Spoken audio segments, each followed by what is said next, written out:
আসসালামু আলাইকুম সবাইকে, আশা করি সবাই খুব ভালো আছো। আমি নাসিফ লাবিব তোমাদের সামনে আজকে একটি ম্যাথমেটিক্সের কোর কনসেপ্টের লেকচার নিয়ে এসেছি, that is called real numbers.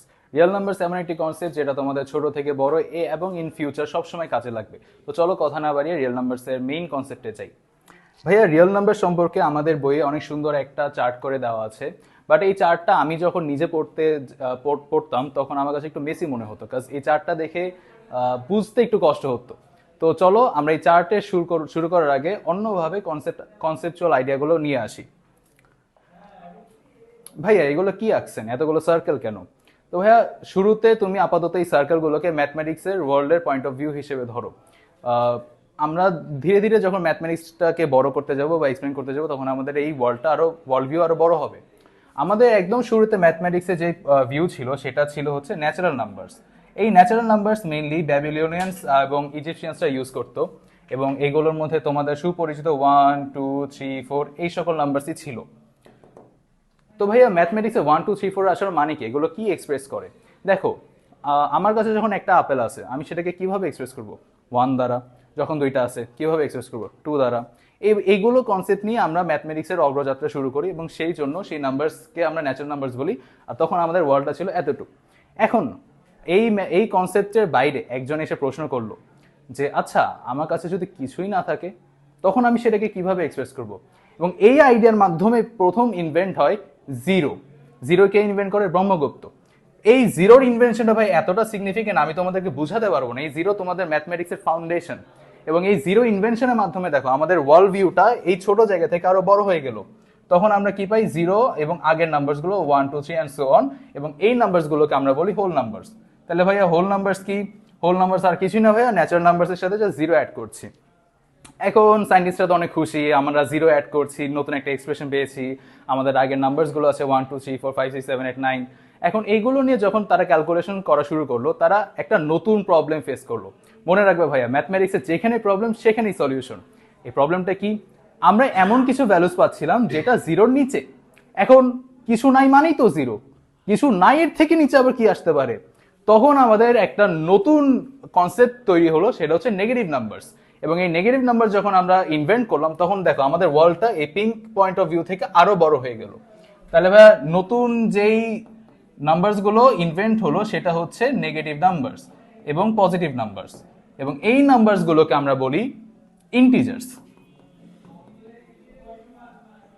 তাহলে ভাই দেখো, আমরা শুরুতে জাস্ট 1 2 নিয়ে ছিলাম, বাট যখনই আমরা গ্র্যাজুয়ালি ম্যাথমেটিক্সটাকে আরো বড় করছি, আরো নতুন নতুন জিনিস ইনভেন্ট করছি, আমাদের ওয়ার্ল্ডটা কত বড় হচ্ছে। এখন নেগেটিভ নাম্বার আছে, জিরো আছে, পজিটিভ আছে, আর কি ইনভেন্ট হতে পারে? ওয়েল, এখন আমাদের ম্যাথমেটিক্সের একজন শ্রদ্ধেয় ব্যক্তি আসলেন, পিথাগোরাস, এবং উনি বললেন যে দুনিয়ার সকল নাম্বারকে আমরা দুইটা ইন্টিজার্স এর রেশিও আকারে প্রকাশ করতে পারি। কি করতে পারি? দুইটা ইন্টিজার্স এর রেশিও আকারে প্রকাশ করতে পারি। সাপোজ 1/2, নেগেটিভ নাম্বার যেহেতু আগে ইনভেন্ট ছিল, -5/9, এবং এই রেশিওকে যদি আমরা ডেসিমাল পয়েন্টে নিয়ে যাই, সেটাও হয় 0.7, উইচ ইজ অ্যাকচুয়ালি 7/10। এবং এই সকল নাম্বারসকে উনি নাম দিলেন রেশনাল নাম্বারস। দেখো ভাইয়া, নামের মধ্যে কিন্তু রেশিও আছে, সো তোমরা নাম দেখি বুঝতে পারবে রেশনাল নাম্বারস। এখন পিথাগোরাসের একটা খুব ফেমাস থিওরেম আছে, সেটা তোমরা জানো, যে a² + b² = c²। তো এই থিওরেমটা ইউজ করে একজন ব্যক্তি আসলেন। উনি বলেন যে আমরা যদি হাইট এবং বেস ট্রায়াঙ্গেল, আশা করি তোমরা জানো, এইটাকে 1 ধরি, তাহলে তো আমার হাইপোটেনিয়াস কত আসে? √2 আসে। এই √2, পিথাগোরাস বলছে দুনিয়ার সকল নাম্বারকে আমরা রেশিও আকারে ইউজ করতে পারি। কিন্তু ভাইয়া, এই √2 ইনভেনশনের পর নতুন একটা জিনিস পাওয়া গেল, সেটা হচ্ছে এই √2 কে আমরা কোনো ফ্র্যাকশন আকারে এক্সপ্রেস করতে পারছি না। কেন পারছি না? কারণ দেখো, এটা ভ্যালু আসে হচ্ছে 1.414213 সামথিং সামথিং। এটাকে আমরা কোনো ফ্র্যাকশনের ভাবেই এক্সপ্রেস করতে পারছি না। সো এই কনসেপ্টটা তাহলে এটার বাহিরে তাহলে √2 এর কনসেপ্ট, তাহলে এইটাকে কি বলা যায়? তখন নতুন আর একটা কনসেপ্ট আমরা ইনভেন্ট করলাম, সেটার নাম হচ্ছে ইররেশনাল নাম্বারস, যেটাকে আমরা রেশন আকারে প্রকাশ করতে পারি না। ইররেশনাল নাম্বারস, এবং এই ইররেশনাল নাম্বারসের মধ্যে আমাদের থাকে, এক সেকেন্ড,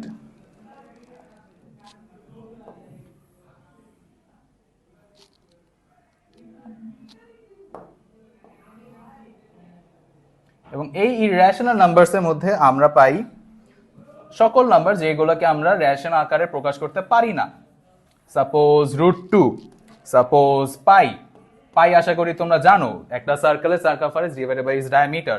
পাই এর ভ্যালু কিন্তু আসে হচ্ছে তোমার কত 3.141599 এক্সেট্রা।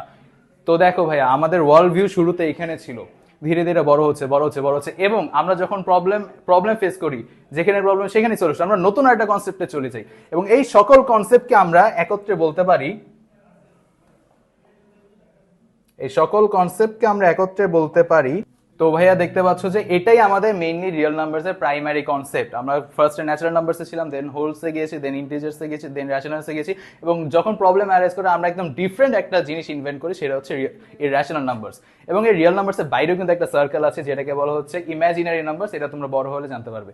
তো চলো ভাইয়া ব্যাক করি তোমাদের চার্টে, বইয়ের যেই চার্টটা রয়েছে। দেখো ভাই, আমি যা পড়িয়েছি সেটাই এখানে দেওয়া আছে সুন্দর করে, আমি যা পড়িয়েছি তাই আছে। দেখো, রিয়েলসের মধ্যে আছে রেশনাল অ্যান্ড ইররেশনাল, সাথে তোমার রেশনালের মধ্যে আছে হচ্ছে ইন্টিজার্স তোমরা দেখেছো যে নেগেটিভ অ্যান্ড পজিটিভ। ইন্টিজার্সের পাশাপাশি আছে ফ্র্যাকশনও তোমরা দেখেছো, p/q দ্বারা যেটা এক্সপ্লেইন করা যায়। p/q কি, সেটা হচ্ছে ইন্টিজার্স। অ্যান্ড এইগুলোর মধ্যে এই চারটা দেওয়া আছে। এখন এই চারটা পরে আমরা আসলে কি বুঝতে পারছি? দেখো ভাইয়া, এই চারটাকে একটা রাস্তা মনে করো, যে বিভিন্ন রাস্তা একটা লেনে যে শেষ হচ্ছে। তো সাপোজ তোমার কাছে যদি একটা ইমপ্রপার নাম্বারস দিয়ে দেয়, সেটাকে তুমি ফ্র্যাকশন আকারে এক্সপ্লেন করতে পারবা। তোমার কাছে যদি মিক্স কিছু থাকে, সেটাকেও তুমি ফ্র্যাকশন আকারে এক্সপ্লেন করতে পারবা। ফ্র্যাকশনটাকে তুমি রেশনাল আকারে এক্সপ্লেন করতে পারবা।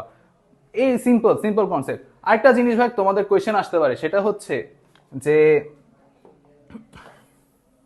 একটা সুন্দর কোয়েশ্চেন তোমাদের মাথায় আসতে পারে, সেটা আমি এখন নিজে করে বলার চেষ্টা করছি। সেটা হচ্ছে যে ভাইয়া, ইনফিনিট রিপিটেড আর ইনফিনিট রিপিটেশন ছাড়া এই দুইটার কনসেপ্ট কি?